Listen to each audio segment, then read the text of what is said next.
What is going on, ladies and gentlemen, boys and girls? I hope everybody is having a fantastic day or night, depending on when you're watching this. So, this is the long-awaited update video on the Nigerian Uromastyx. If you guys had saw my last video that I had uploaded where I was scaping this tank, you will notice that the landscape is very different than what I had originally had it. And that is due in part because once I actually got the animals and had them for a little bit, I started having some issues with how the tank was scaped out, different cleaning stuff, different dust levels and whatnot. So I just went ahead and completely rescaped the tank, and this setup works so much more efficiently for us. But luckily with the excavator clay, it is very easily remolded. All you have to do is add water back to it and it goes into its original moldable phase, and you can go ahead and rescape everything. So the problems that I was having with the previous setup was that the loose excavator clay in the middle, I had it mixed with sand, but that loose excavator clay was so dusty. And it was so bad, like within a day or so, the entire inside walls of the tank were covered in a layer of dust. And Apollo's going to go ahead and run through his salad down there. Thank you, sir. I'll clean that in a moment. But the entire inside was covered in a layer of dust. The outside was covered in dust. All the fixtures, anything that was surrounding in the area was covered in dust. I mean, it was just this red, gritty dust all over the place, and it was just very difficult to clean. So I decided pretty early on that I wanted to get rid of the loose excavator clay in the middle and swap it out for sand, and I just decided to change the entire layout of the enclosure because some things just weren't working very well. That portion that I had for the female to lay her eggs, for one, it wasn't as private as I wanted it to be, so I opted to switch it out for a kind of nesting box, which is what that is over here. It's filled with perlite, sand, and a little bit of organic soil. So it's a lot better of a medium for when she is ready to breed. It's in there now because they're going to be brumating here soon. And as soon as they come out in spring, they will have that available to them. I did only end up getting the male and the female yellow. My friends did end up wanting to hang on to the red female that they had, which is fine. It's all cool. But these two were in the same trio, and they have been together for the same amount of time, so there's no issues with them there. But this setup, the way I have it now, works beautifully, so everything is working really well for us. This whole entire section over here to the right is a mix of excavator clay and wood and rock. It is all completely layered to fit kind of like a 3-tier thing for them. This entire bottom, the entrance is over there. It wraps all the way around, and you can see there's a little half log there. So this whole thing is hollowed out. There's a rock up here to keep it stable. There's another piece of wood that goes from here over to there to keep it stable, as well as a rock in the back corner, another one in this front corner. There's a piece of wood right here holding up this rock. So everything is as stable as I had it in the first build, but is just in a different style. And like I said, it works really well. These guys love it so much. They actually spend nighttime in the center piece here, and they actually dug out their own little thing in the corner. That's Aurora there. And then they have their basking spot up top. And then the middle is just a mix of some different play sands. And there's another little climbing area over here in front of their nesting area. But it works very well for us. And I would say it's on the more simpler side of a setup, but it does its job. And not only that, it also still mimics their natural environment. So these guys, they range anywhere from India, Asia, and parts into Africa, into the Sahara Desert. So they are on the dry, arid desert spectrum that has kind of like sandy clay soil and whatnot and rocks. So everything in here still mimics pretty closely to what they had out in the wild. So as far as lighting goes, I did change up some of the stuff, but we still have the same amount of lights. So on top here, that big one in the back is actually a brooder top that they use for raising like hatchling chickens, and the bulb is the biggest one that they have, which is a 250 watt, and it is so perfect for getting their heat where I need it to be. These guys like it hot, hot, hot on their basking spot. They like to have a basking spot of around 130 up to 140 degrees. And let's see what we got it at right now. It is at 138.7 right now. So, and that's dead center right where the main circle of light is there. So right dead center, it gets real warm, and then right around the edges, it stays around 120, 125. But they love it. They use that spot all the time. At night, and also during the day, we have a Reptisun 10.0 UVB bulb. You will also see that I have now opted to put a screen lid on. Originally, I had said I didn't want to use one because it does filter out some of the UVB, but we also have them right here next to a window, 2 windows actually.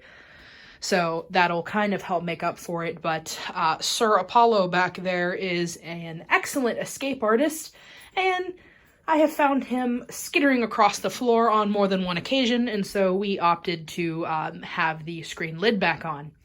But at night, those two get shut off, and then the other fixture right here comes on, and that is a 150 watt ceramic heat emitter, and that keeps it around. The top actually gets about 109 degrees, but inside where they're tucked in, it usually stays between 88 and 90. But it can go as low as around 85, I believe.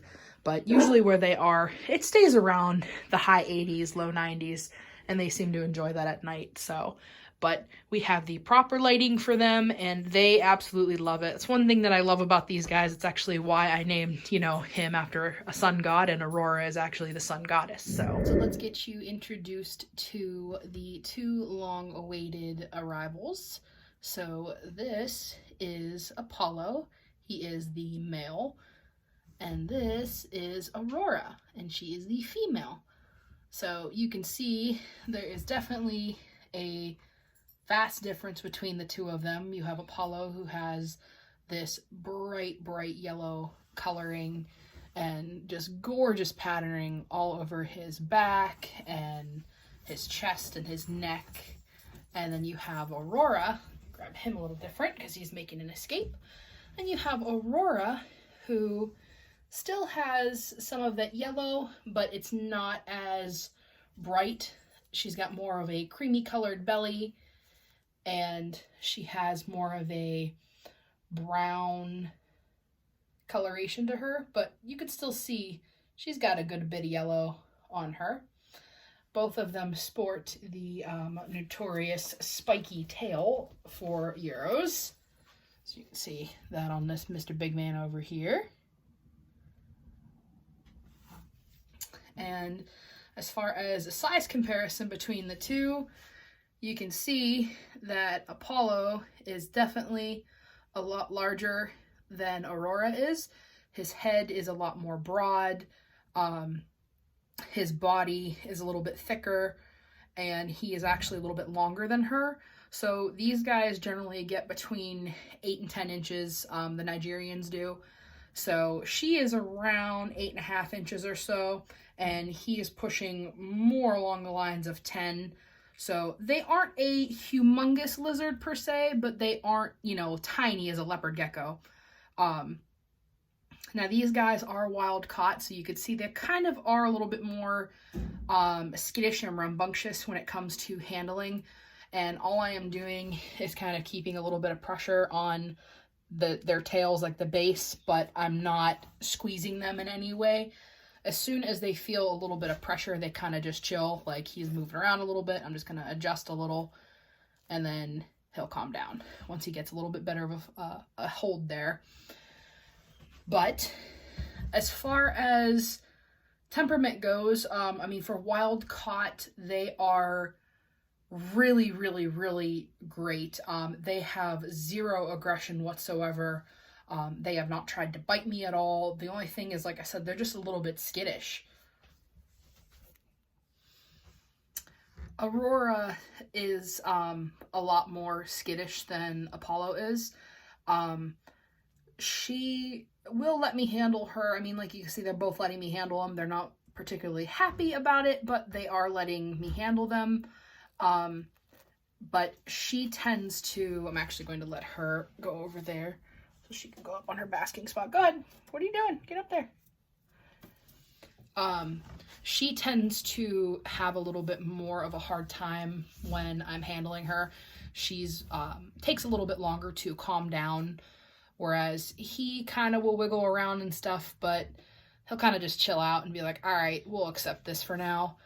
But he will actually let me hand feed him. He'll come out when I bring out their food, and he will take pieces of like lettuce and collard greens and stuff from my hands, and he's not as flighty as she is. But that's something that I've seen in a lot of people who have these lizards, is that the females tend to be a little bit more flighty than the males. But nonetheless, I mean, like I said, they are both very, very cool. In comparison to bearded dragons, if you're looking for a lizard that you want to hang out with, like I had my beardy phoenix, and you know, I absolutely loved him, the most chill lizards ever. I would say that if you want something that you're going to be able to handle all the time, that's going to hang out with you all the time, then these guys aren't for you, because they don't really like to sit up on things very much. Like, you know, beardies will sit on your shoulder or whatnot, but these guys kind of like to be more secluded. They like nooks and crannies. They like to feel secure. So they kind of tuck themselves in, and it's actually a defense mechanism that they do. So you can see he's kind of puffed up right now, and what they will do is they will wedge themselves into a crevice, and they'll inflate themselves with air. So you can see he's kind of puffy. He's like a little balloon right now. They'll inflate themselves with air so that whatever is trying to get at them can't pull them out, and then they will actually take this spiny tail and kind of curl it around themselves. So like that. So whatever is trying to grab them is going to grab this spiky tail. So it'll deter them with that, and with them being puffed up, they kind of balloon themselves into a crevice so that they can't get pulled out. But they aren't really known for hanging out, like perching on top of things. They will come out and bask and everything, but as soon as you come near them or there's any kind of movement, they kind of dart into their safe spots. And believe me, they know where their safe spots are, and they know how to escape. They know the quickest route to get away from whatever it is that they're trying to flee from. Huh, buddy?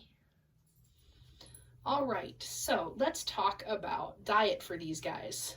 And you can see there's Apollo coming down the bottom there, and Aurora is up on top. You might even get a chance to see Apollo come eat some of his food. He might demonstrate for us. With these guys, the majority of their food is going to come from dark leafy greens. So you have escarole, kale, collard greens, turnip greens, mustard greens, dandelion greens. They have all kinds of like spring mixes that have like baby spinach and arugula and like purple romaine and whatnot.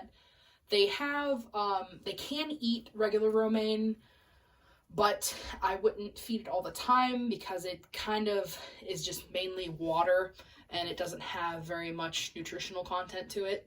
So it usually tends to make any kind of reptile that's eating it, their stools loose.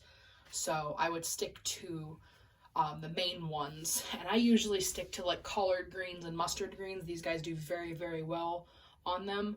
I will fill their bowl first thing in the morning as soon as their lights come on, and they generally do a very good job at cleaning it out. So these guys have very strong jaws, and they're actually able to crack open various seeds and legumes and lentils and whatnot. So I usually make a mix of split peas, red and green lentils, millet, a little bit of flaxseed. You only want to use a very small amount of that if you are going to use it because it is fatty.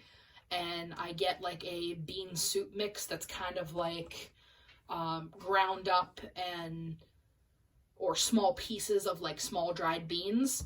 And then most bird seed mixes that you find at the store, at the pet stores, for smaller birds like parakeets, they have mostly millet and whatnot in there. Those are also safe for these guys. So I'll just kind of get a small bag of the bird seed and then put a bag of the bean soup mix in there, mix a little flaxseed, put a bag of the dried split peas, and then a bag each of the dried lentils and dried red lentils and dried green lentils. Mix it all together, and I'll offer it to them along with their greens. And they absolutely love to eat their seeds and stuff too. A lot of times they'll choose to eat that before they eat the lettuce.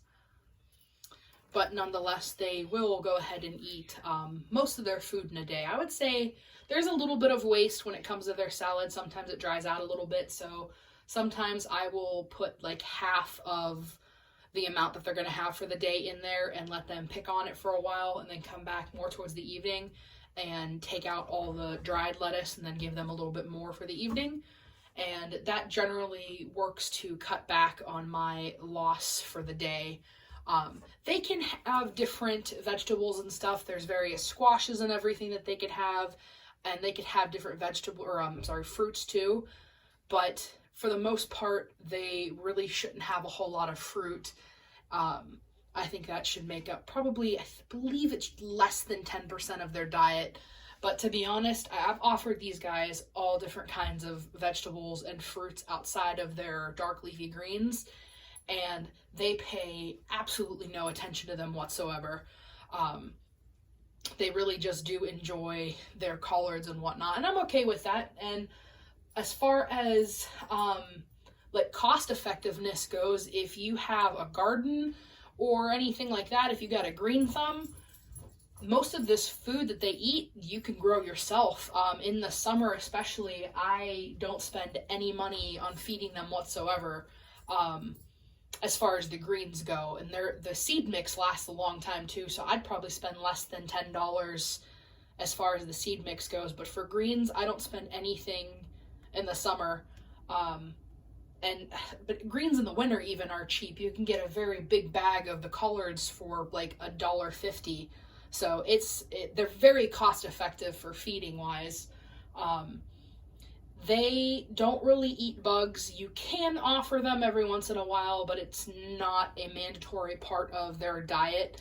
They could have things like mealworms, superworms, dubia roaches, stuff like that, but these guys can be completely fine with being herbivores. There is no need to supplement any kind of live bug protein for them. They also don't need any water, so there's no water bowl in this cage whatsoever. There hasn't been the whole time I've had them, and there hasn't been the whole time that, the guy I got them off of had them. So they will get all of their moisture from their food. But all in all, these guys are really cool lizards to have. And they aren't exactly the best fit if you want something that you want to handle all the time, just because they are skittish, but they are really cool. I do enjoy having them. Super, super, super chill when they're just sitting there. Obviously, they got nothing to freak out about. But I like them. I enjoy having them, and I'll hopefully be having some captive bred babies in the spring. So stay tuned, and we will take you along on that journey with us whenever it comes about. All right, happy Euro keeping.